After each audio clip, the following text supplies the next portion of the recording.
Your attention, please. Please do not smoke in the terminal building. Smoking is only permitted in the specified smoking areas. Thank you.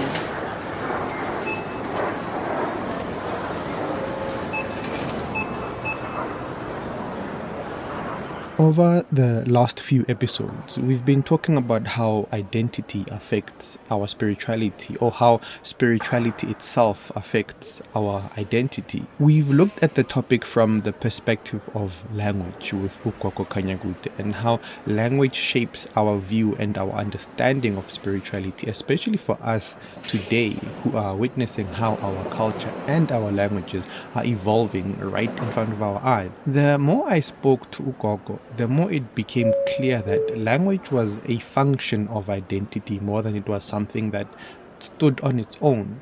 And the more I thought about it, the more I realized that I don't fully understand what is meant by identity.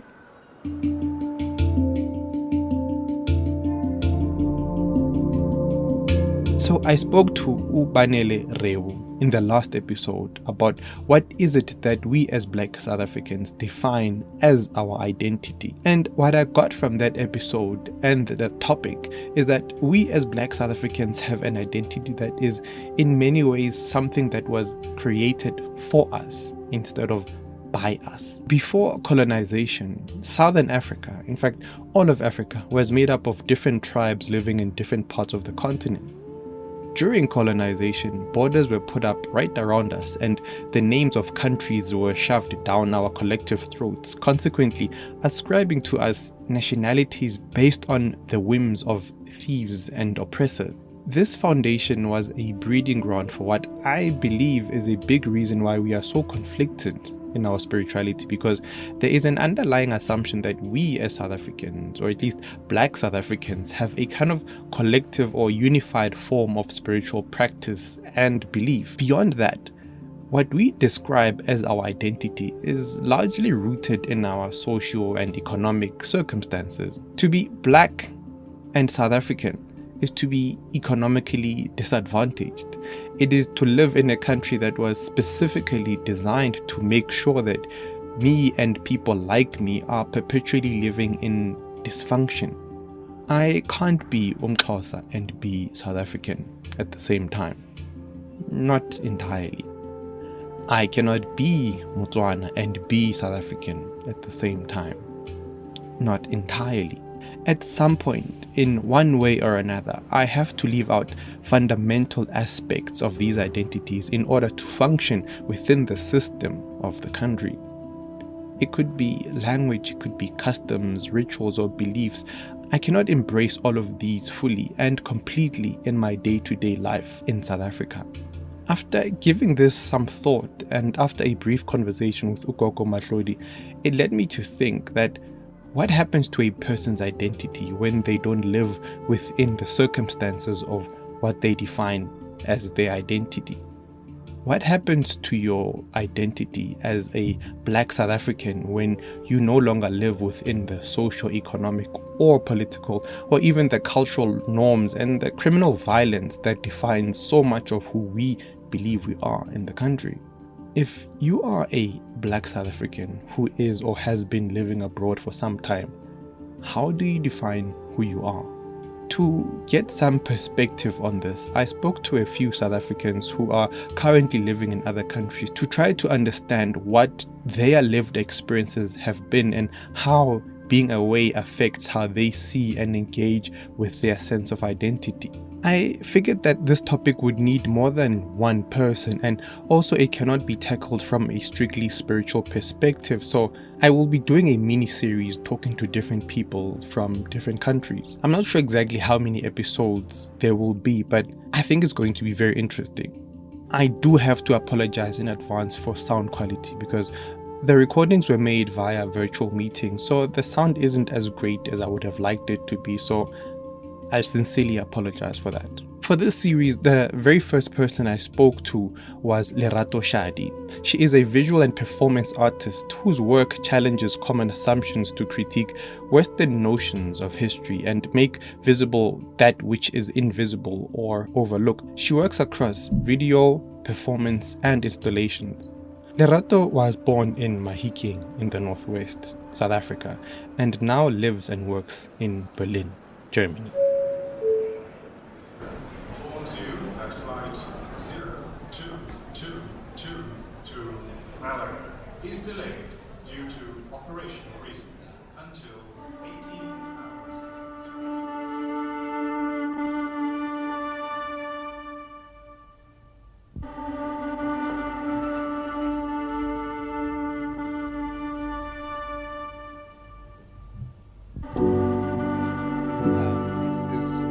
This specific episode is basically a continuation where it started with how does language affect spirituality, and then which moved on to how does identity affect spirituality. But now it's sort of become more and more clear as to when I say identity, I'm making an assumption about something.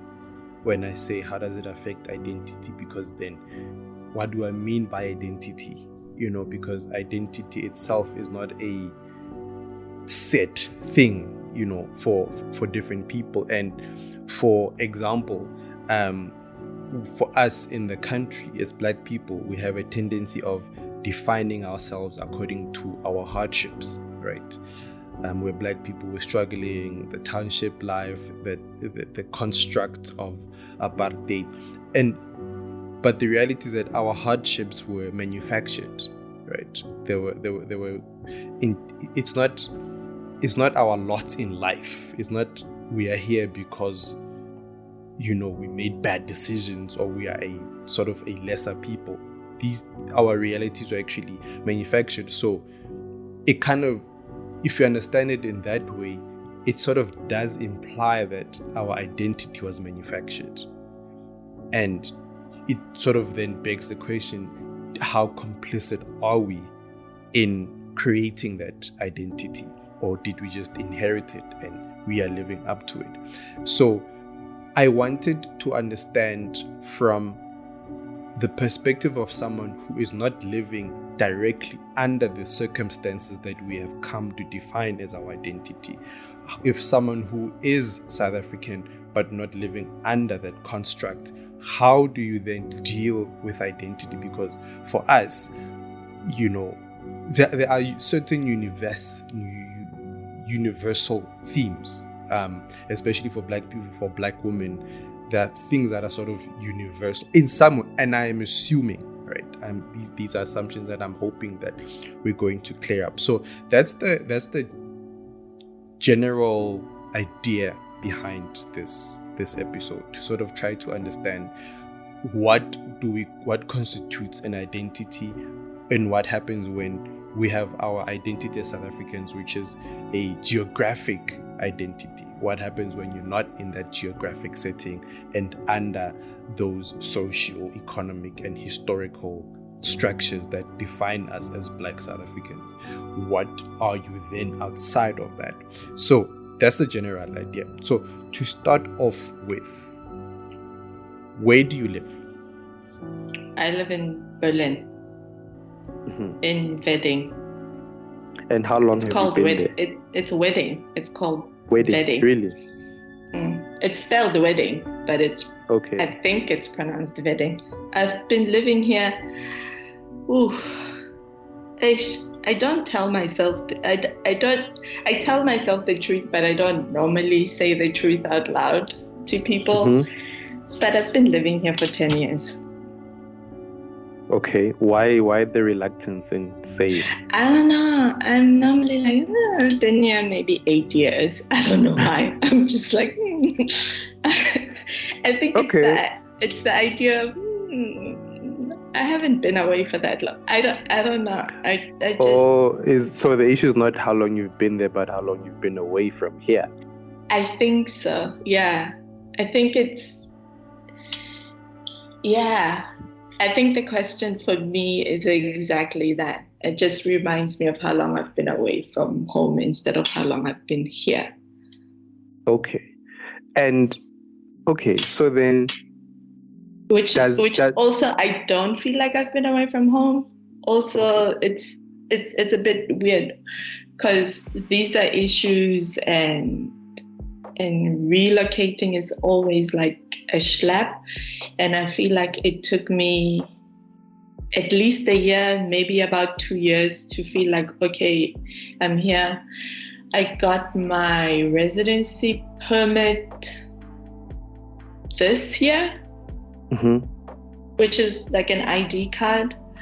Before that, I had the 5-year visa. I'm married to a Swiss person, so technically I was living in Switzerland for like a few years.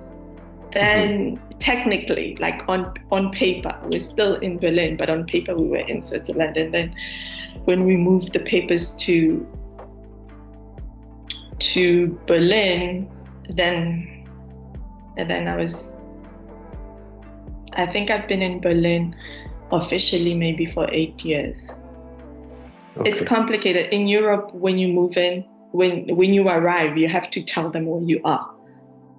Like, you know, at home, if you move from like I'm from Mafeking. If I moved from Mafeking and I lived in Johannesburg, in Europe you have to announce that you're now living in Johannesburg. You announce to who? To the local people. And another nice thing, he calls it reparations, is that I never have to deal with that. Because my partner speaks German, he does all the paperwork for me. And it was his words actually, where he was like, it's reparations that I have to go through all this schlep. And it's also for him the idea that I shouldn't, since we're in a partnership, I should not be the only one who's going through that hurdle. He should also know how it feels like to go that's actually quite interesting. And I think we're gonna get back to that. Why did you leave?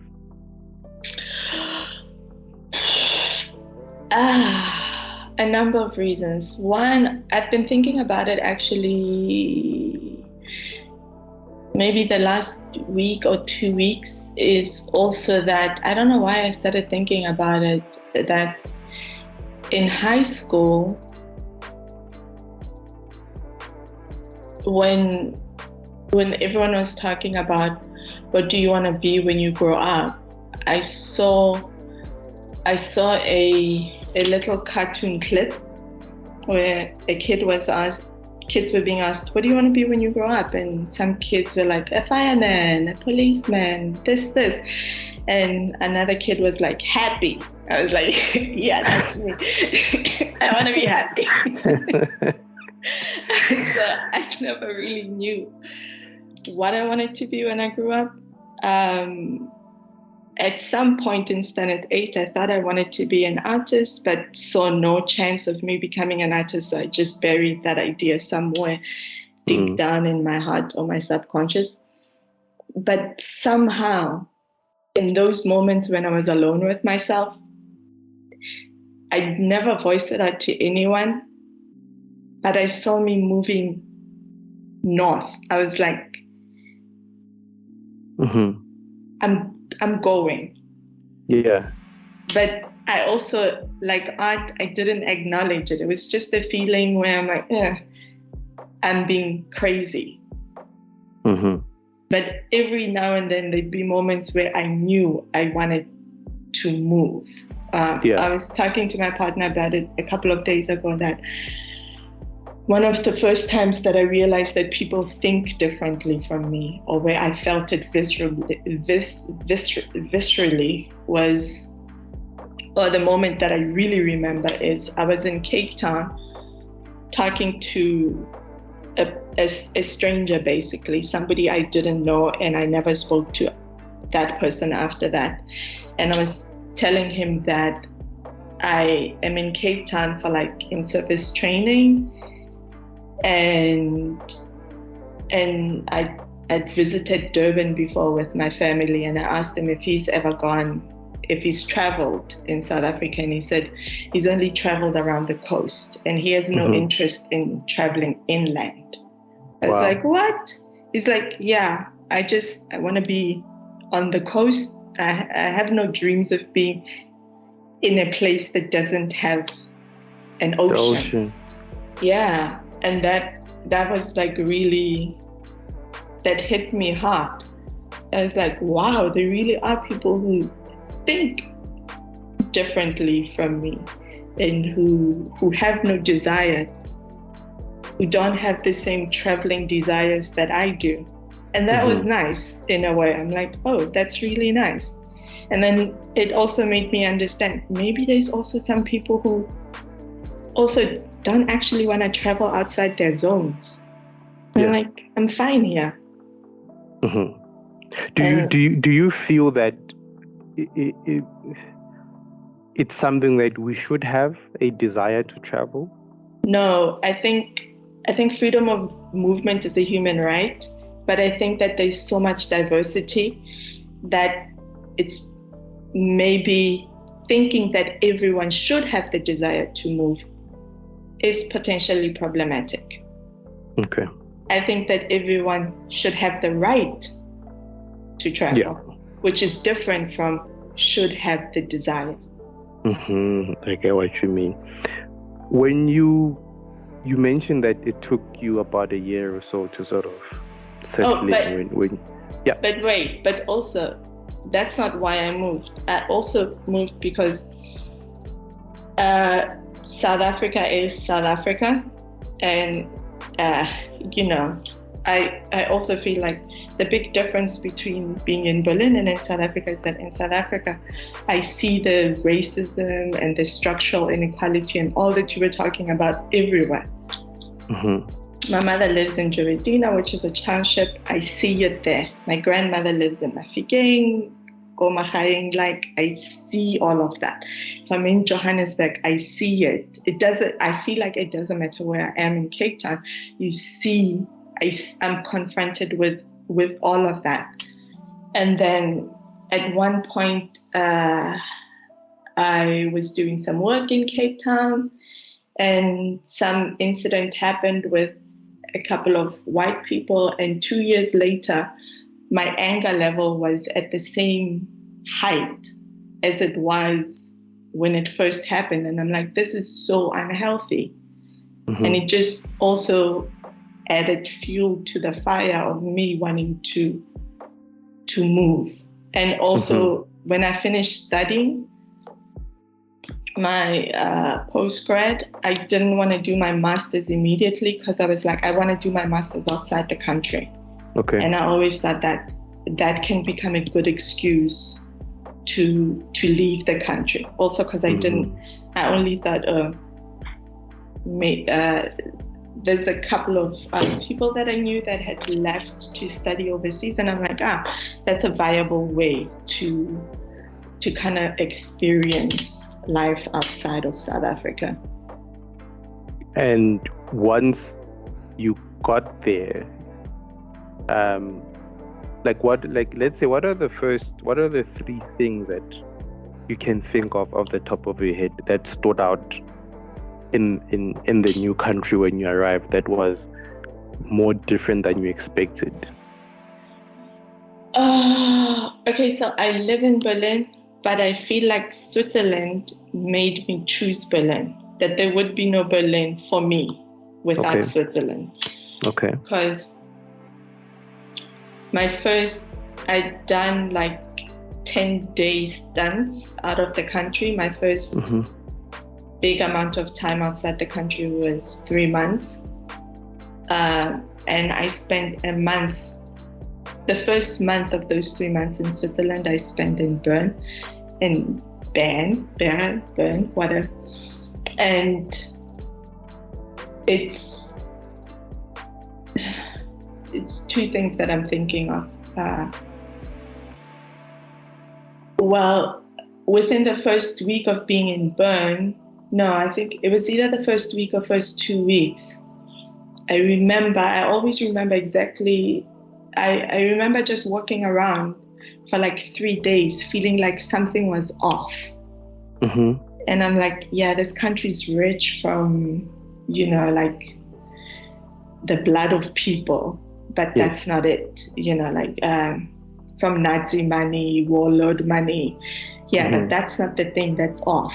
It just kept feeling like something, and not in a necessarily bad way. It's just, it was off.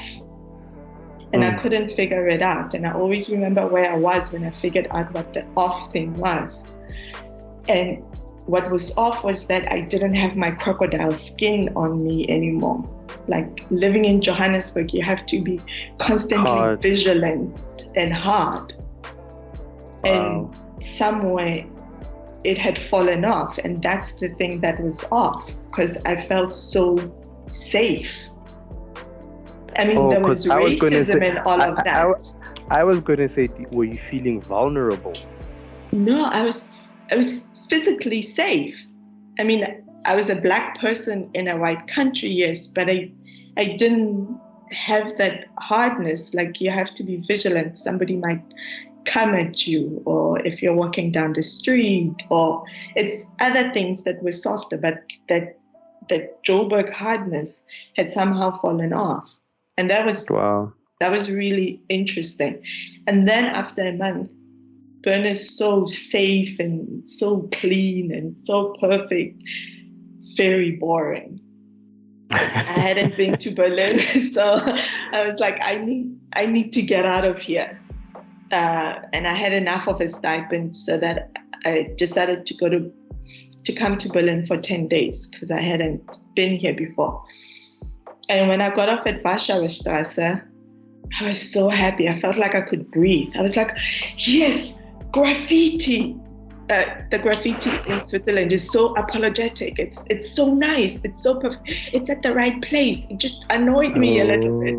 So I got to Bern, and the graffiti was like giving you the middle finger. There was like glass on the street. There were drunk people. I was walking on the bicycle road and people were screaming at me. I'm like, oh, again, and that it's made like you more Joburg. comfortable. It's life. Yes.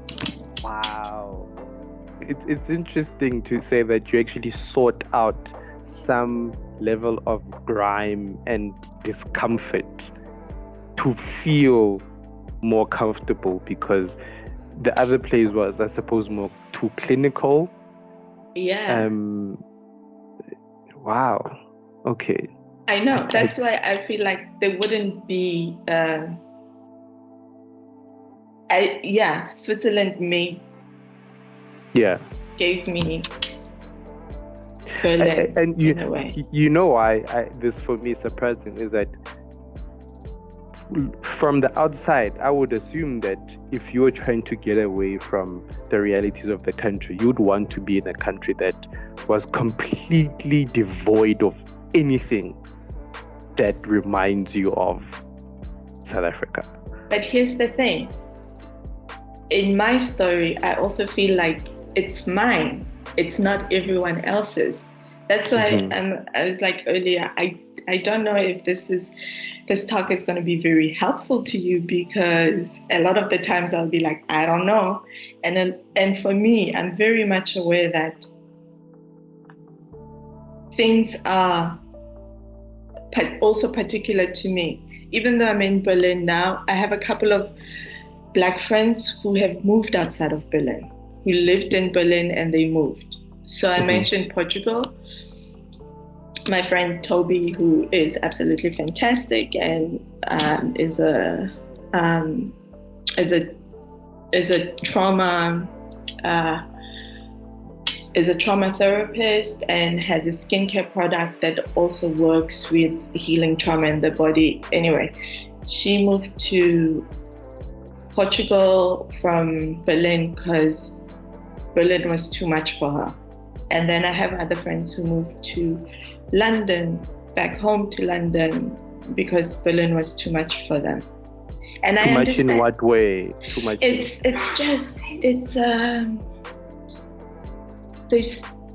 It's too dark most of the time. It's really cold.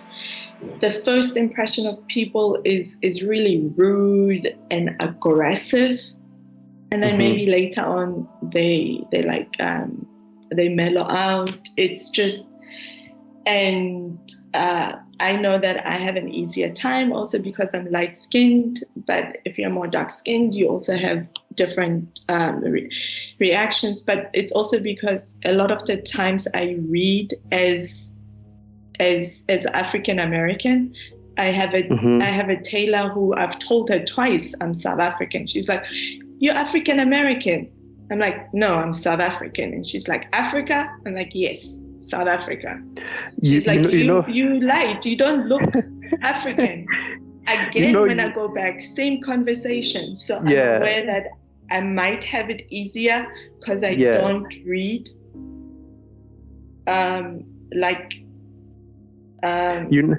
I actually have that question on my notes, but it's one of those extra questions, like if I run out of questions, ask that, because I didn't know how comfortable it would be to ask that, because it has been on my mind when I was going through your profile. I'm like, okay, you are a light-skinned person, and I wonder if that carries any weight or carries any influence when you're abroad, because I'm not sure how colorism is treated, especially in Europe, when it comes to Black people and white people. I mean, I also don't think I can speak directly to it. I'm not even sure I can speak to my own experiences, because the thing about privilege is that you're not aware of it.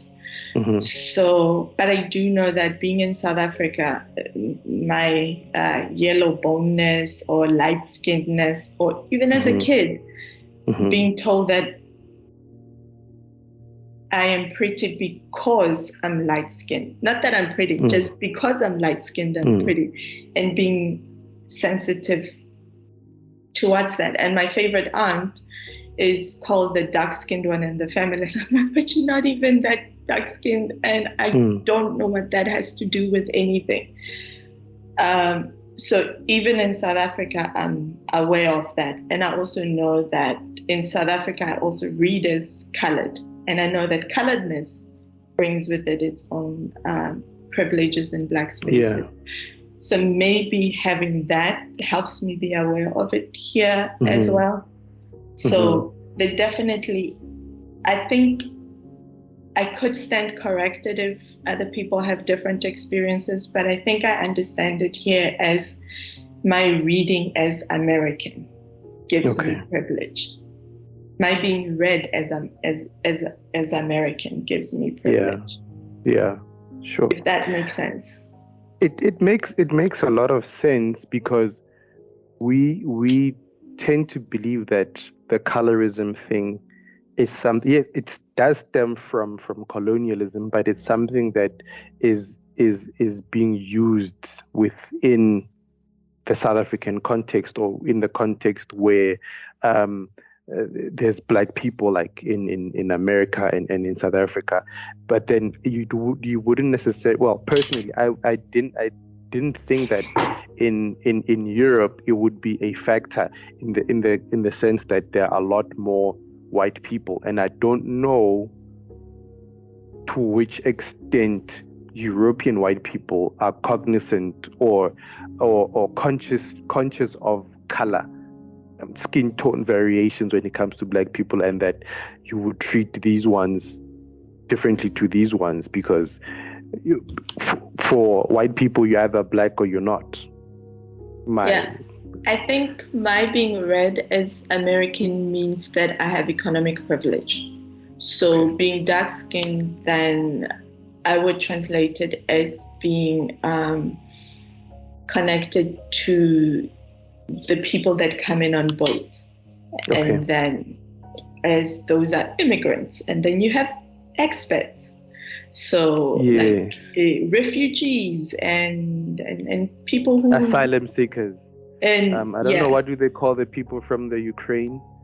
Oh, they don't call them don't go refugees. there. Let's Okay. not even go there. That's a whole podcast on its own. Can we please? Okay. All right. We will skip it for now. For now, yes. Yes. For now, Omotswana, right? Omotswana. What has been your relationship with that culture in your life, from growing up? And what I mean by that is, I am technically Umxhosa, but I grew up in Joburg. I grew up totally outside of that language and that culture. So I don't have historically in my life, I don't have a healthy relationship with the culture that I am told that I'm born into. So I carry a different kind of identity. So my relationship with my culture is something that I am learning much later in life. So in your personal history, what is when you were here, what was your relationship with being Motswana? Is it something that you were totally immersed in, or was it something that was distant from you? I mean, even here, I'm still Motswana. People are like,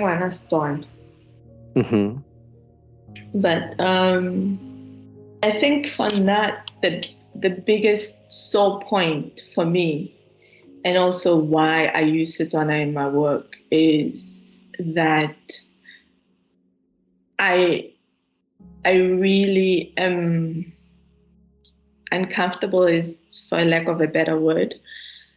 The funny thing, when we speak about language, I usually say that language is not my first language. A big sore point for me is that I'm more comfortable with English than I am in Setswana, and that I can express myself far more easily and can read and write far more easily in English than I can in Setswana. And I think it has to do with that. I started going to Model C schools, I think, when I was like 8 years old. So it's that classic Ngugi wa Thongwa story where I wasn't allowed to speak my language. You would get punished. You were asked to all of that. And then it's around the time when all the grown-ups were convinced that English is the future. It's better to learn English. So there's a big sense of lack and loss within that space. Mare ko gae re Batswana, re bua Setswana, obviously mixed le Sekgowa. You know what this brings to mind for me is this thing that culture is supposed to be pure, right? That Haole Motswana, there has to be some kind of purity to Botswana ba gago. You know, there has to be, if Ulumxhosa, if you are Umzulu, there has to be some purity to it. And now we're in a situation where we are not really sure what cultural purity means, in the sense that if I'm speaking less of a language, am I less pure in that culture? And if I'm less pure, does it mean that I am lesser of that culture? You know, so when you're speaking about, you know, how the shift, at the very least, the linguistic shift started in primary school, I wonder then, was it also where a culture shift in identity also started? I actually don't know if I have an identity culture shift or what that means and how to track it, because one is always growing. And I find the ideas of purity quite violent in a way.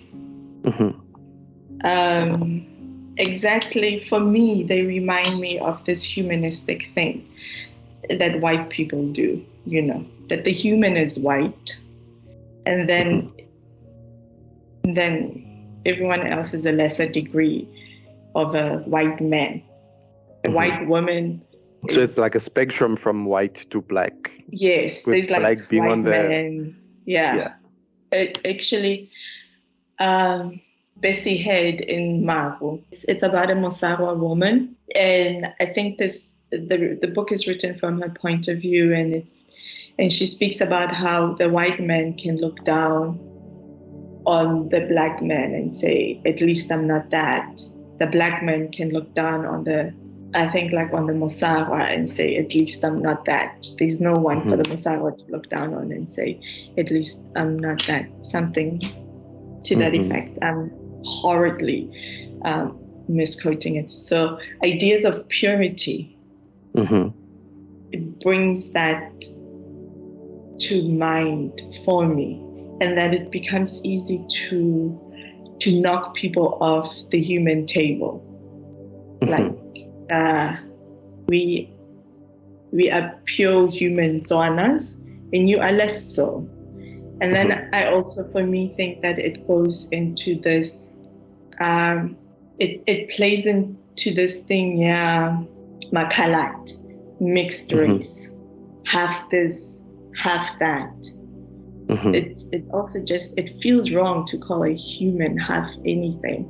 So what do you think is the value of culture or its purpose if we believe that you have to be what you are? How le Motswana, you have to be Motswana. Ma umzulu, you have to be umzulu. Do you really? I'm literally thinking out loud as I'm saying. Because for me, I would say that the value of culture would be to bring us together.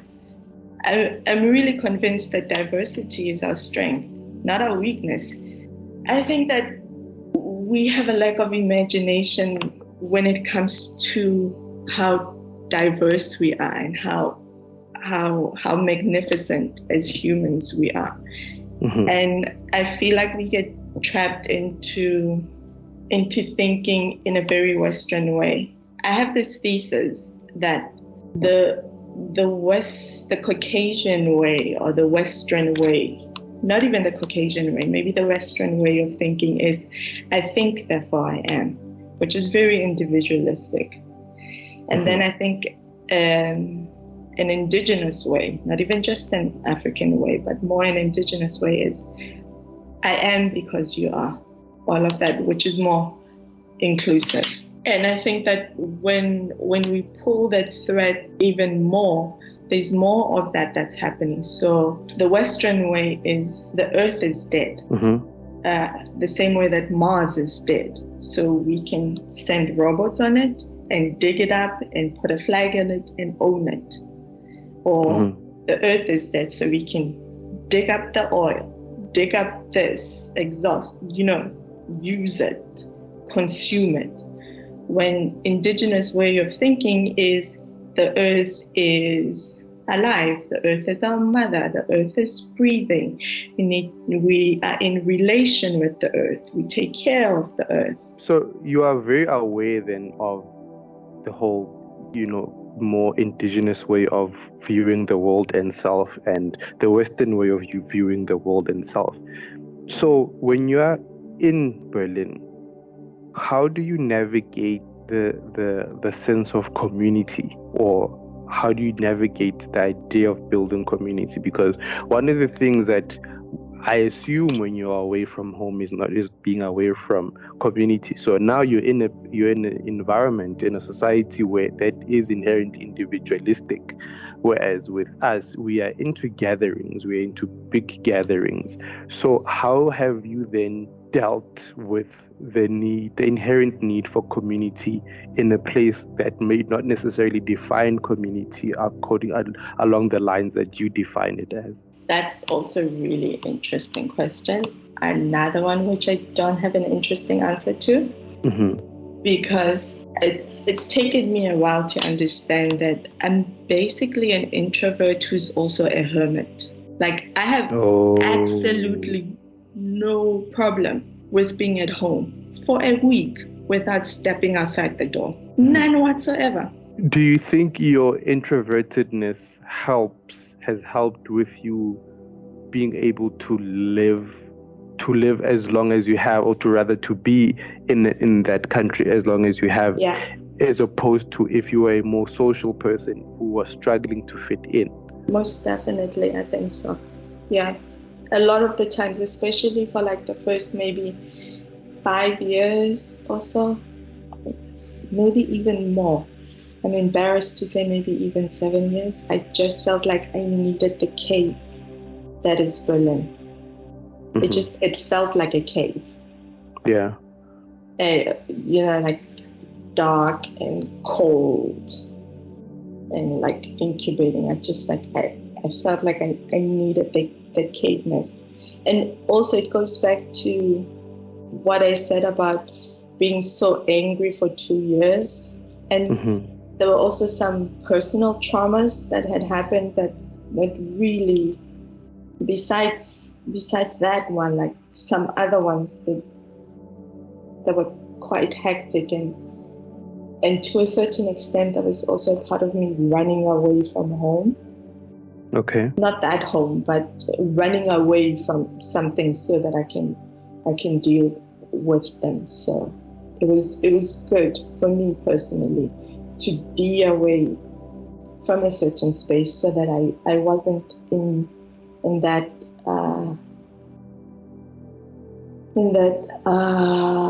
toxic is not the word. It's in that violent is a better word. In sort of like this violent mix. Yeah. I'm also I'm trying to be honest without exposing my own story in an unnecessary way. So so that helped for me to be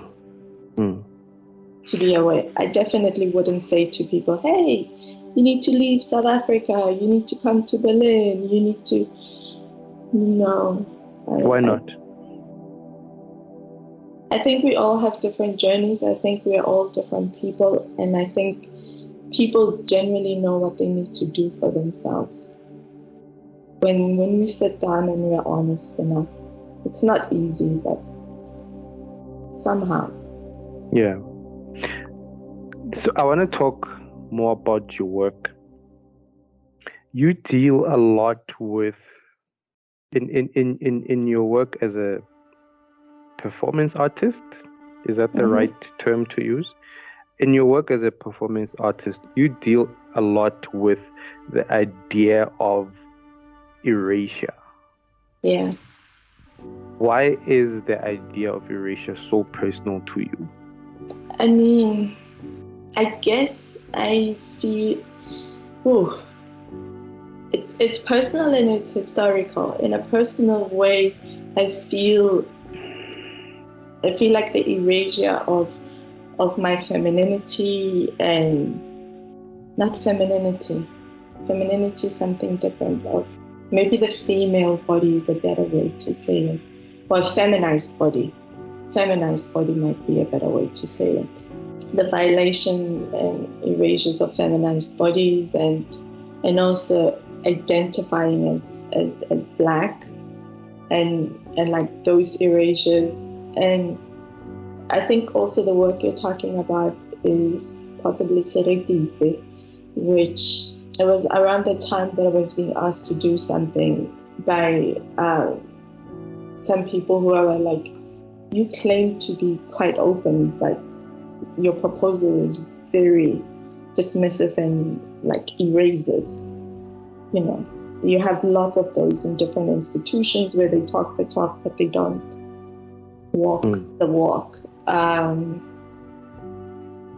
I was also really struck by how I knew more about the Western, especially English queens, than I did about the many queens from the continent, which is huge compared to England. So, and I was interested in ideas of how I was complicit in my own subjugation. What do you mean by that? I meant that I was like, yeah, I don't know it, but why don't I still know it now? Which is why a part of the work is like you contemplate the wall and then you pick a name to enact violence on by erasing it. But in doing that, you're hopefully committing to finding out who is the person you just erased. Because I don't give any information. So then we do the other part of undoing that violence by taking this small step of re-educating yourself. So I was like, yeah, then it's also my responsibility to educate myself. It's like, yes, I have the story of violence, but what's my responsibility? It doesn't mean I live it every day. The thing, one piece that caught my attention was Mosako Wanako, where you spent 10 days in the first installation, 10 days sitting on a chair, knitting, 6 crocheting days for 6 hours. Yes. Is it 6 hours a day with no break. 6 hours a day, no break, and you basically knit. I can't say crocheted, knitted. I don't know. It's I don't know which one is the right word. It's much easier to say knitted, but it's crochet. It's crochet. Okay. But I also always say knit, although you had a giant ball of red wool. Yeah. And you weaved what seemingly looks like a red river in that. And what caught me about it was that you were sitting in this room in a European city surrounded by European people. No. And it's even more Yes? No. So when I first performed it, I performed it in Berlin at Neue Berliner Kunst. Only the last 3 hours are in public. The whole 9 days before, from 10 a.m. to 4 p.m., I think that's the 6 hours, I was knitting. It was also a group show. So while the crew of the Neue Berliner Kunst were setting up the installation, I was knitting. I was also sitting and setting up my installation. And the reason why I didn't perform for the 10 days is that I didn't want to perform for white people. I didn't want to perform the 10 days. The curators asked me to do the public thing. And then I was like, okay, I'll do that. But I can finish it. And I didn't finish it towards the end. I finished it if the show ended at 10, I think I finished at 8, something like that. What was your reluctance? Yes. And then the second time I did it was in it's not called the National Arts Festival anymore, in Grahamstown. It's not called Grahamstown. I did it there. It's just the National Arts Festival. Yes, I did it for the National Arts Festival, and at the National Arts Festival I performed it for those 10 days. And we actually printed out posters and put them in taxi ranks, and we were like, this is a show you can come and see for free. So there I wanted to perform it for Black people. But here I was like, I get such a sense of, I almost want to say conflict, but it maybe it's more of... It is conflict, yes, I guess. Because it's like, wow, like you Yes. Yeah, it's a lot of conflict that you have to go through to do your work and be where you are. But that's not just in Europe, that's also in South Africa. The sense of conflict, that is. It doesn't... I think it's different, yes, but it's still there. I actually want to come back to the pure Motswana and Tswana thing. So I identify as Tswana, Motswana. I also take my mother's lineage. Papaka had, what is this thing? He didn't officially claim me.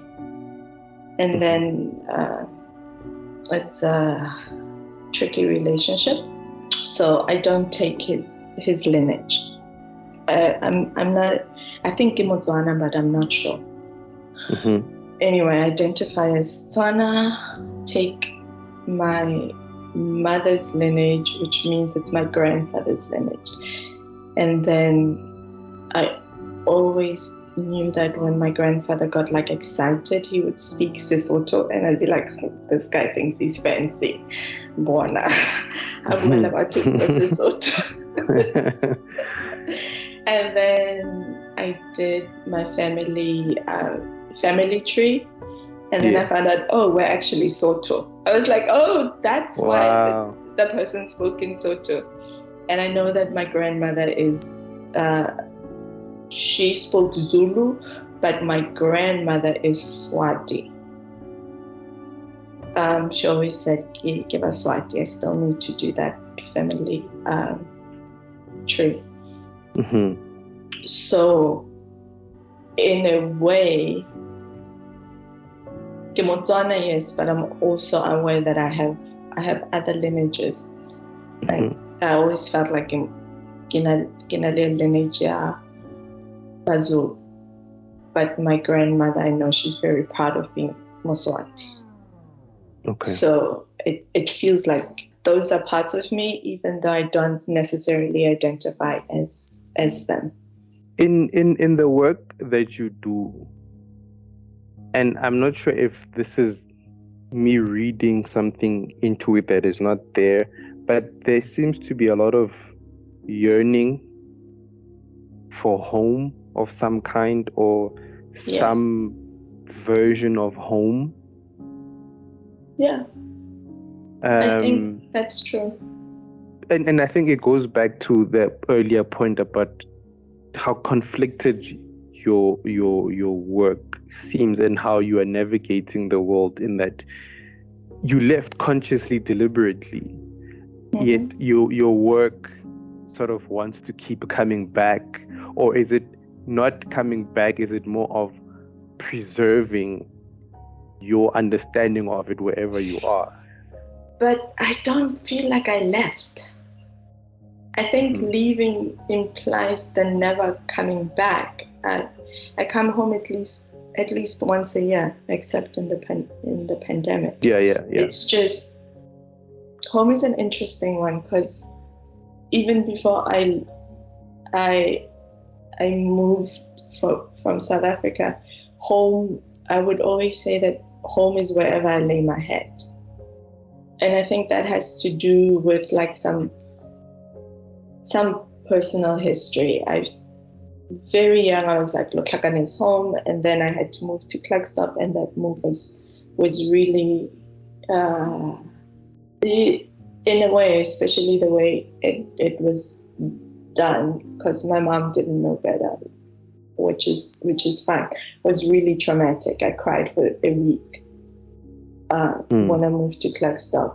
So that place never felt like home, plus other reasons. And then Johannesburg felt like a chosen home. And that also made me understand that I can always choose where, for me, I can choose where home is. Mm-hmm. But having said that, home is in South Africa.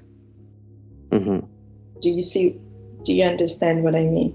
I understand. I understand it's almost, I want to say, the somersaults you have to sort of do, a few gymnastic moves over filters, over some kind of there's that, and then there's the other thing, and that's how I get home. Yes, and it's also complicated because it's, right now we are talking about feelings. Mm-hmm. We're talking about my feelings and my sense of identity and my sense. I don't even know what identity means. I told you language is not my first language.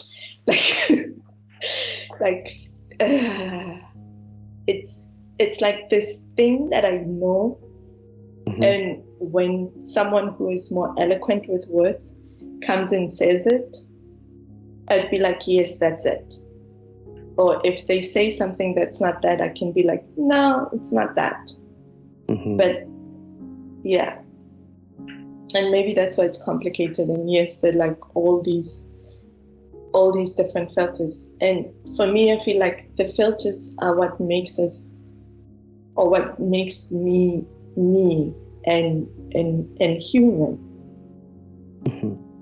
And I'm sure that people, actually my partner is Swiss, and his family tree is like 1600 or something ridiculous, like something proper ridiculous, just Switzerland.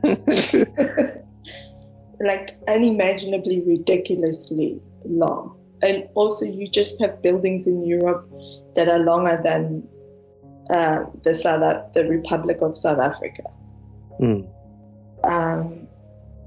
So what I know of me is like it's a lot of things. It's when you come back, when you visit, when you do your annual trip, what do you notice? Do you ever notice any changes, or does home always feel like the home you've always known from the time you were young? I always go to the same place, which is my grandmother's place. And that's that has always changed. Like they bought the house from a long time ago from some white person who was moving, and then there was always like things being added. At some point, I remember counting 16 doors, and there were like 2 windows inside the house, like windows. Wow. And I thought it was normal. Yeah. Until I started being like, can't have a window inside the house. Yeah, that means this was an outside and then it just got extended. Yeah. So, and then this house started falling, and what my grandmother did is she built a border around the house and started dismantling it from the inside. Like, this was the original wall. She would build another wall here. So she built the house around the house. And then she dismantled it.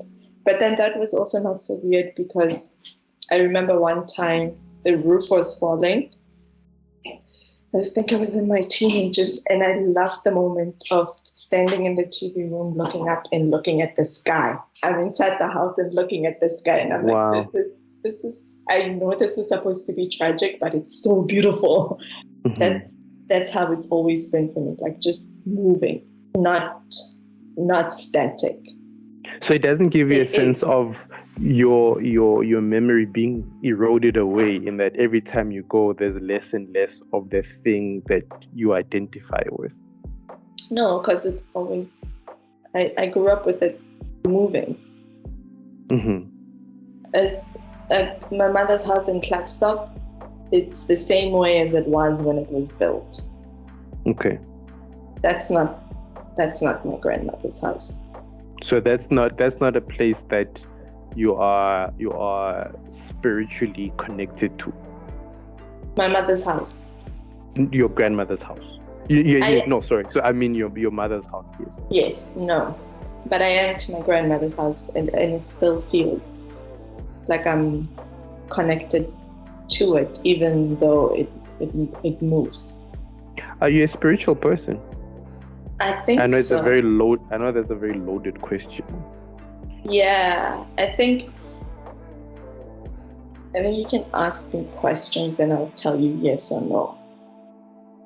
I am, I guess. I mean, I light a candle every time I get into the studio. I tried doing an ancestral corner. I'm not very good at it. It keeps shifting. It's not there yet. I try to meditate often. I fail at it often. Is it something you grew up with? My grandmother's very religious. But it's also a kind of personal. She would basically just say, you need to go to church. We all need to have a church. She says I have to go to church. You know, the thing about being here, she was like, do you have a church? And because I meditate, I'd be like, yes, I went to church. And I meditated. So basically, that's kind of like church. I'm not fully lying. I'm not fully telling the truth. But do you feel that you are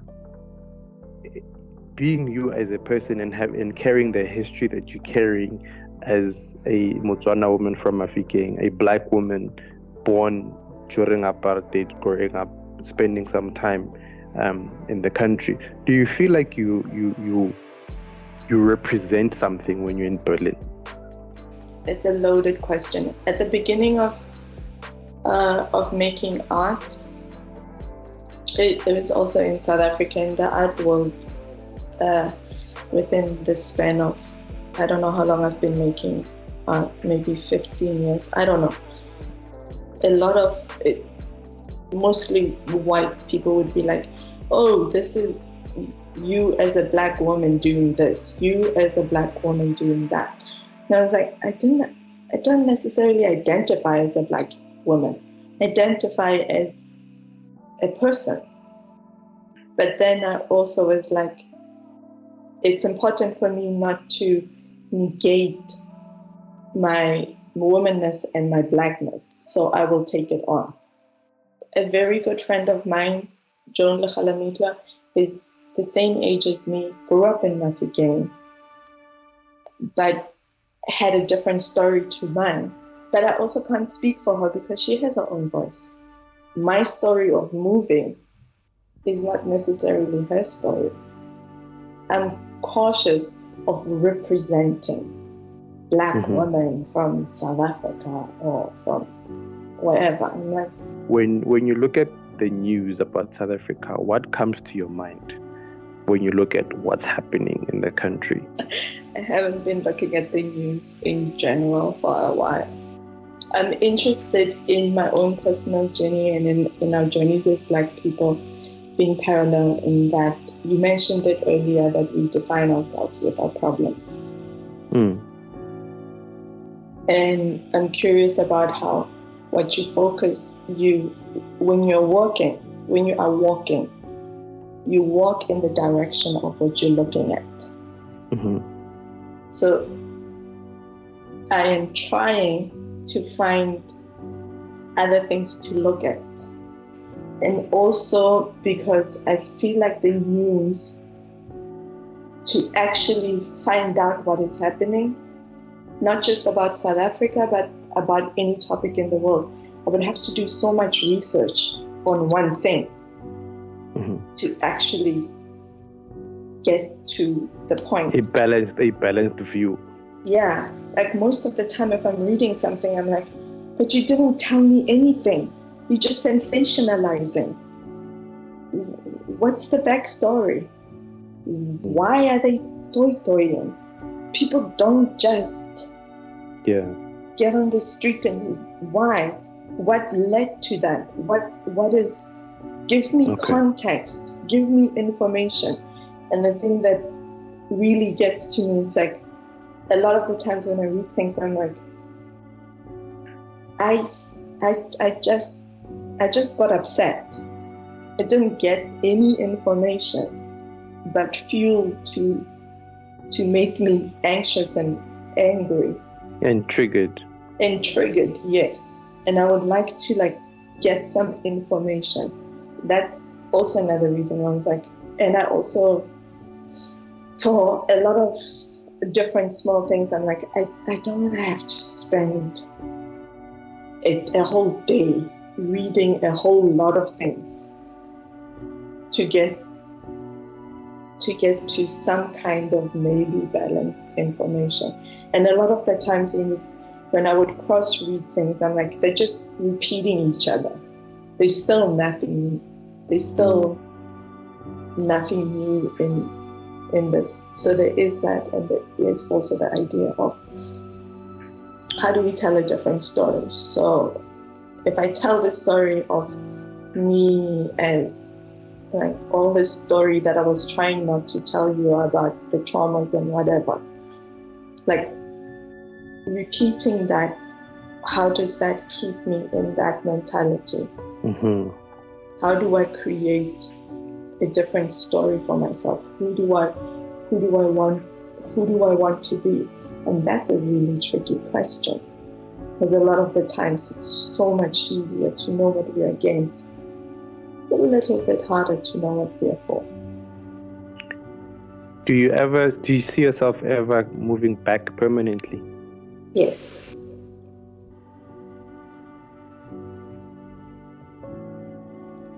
After this conversation, my understanding of what identity is has become even more vague than when I started, and I'm really not sure how I feel about that. For one thing, it seems that identity is far more fluid than we would like to believe, and also it is far more nuanced than we think.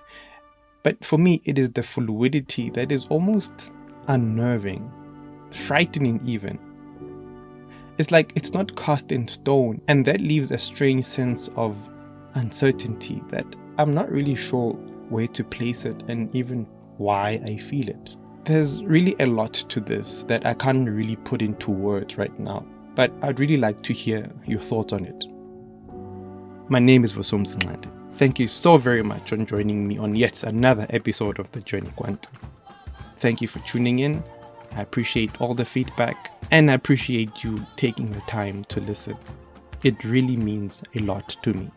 I wish you light, I wish you courage, and I wish you all the very best on your journey. Makwande.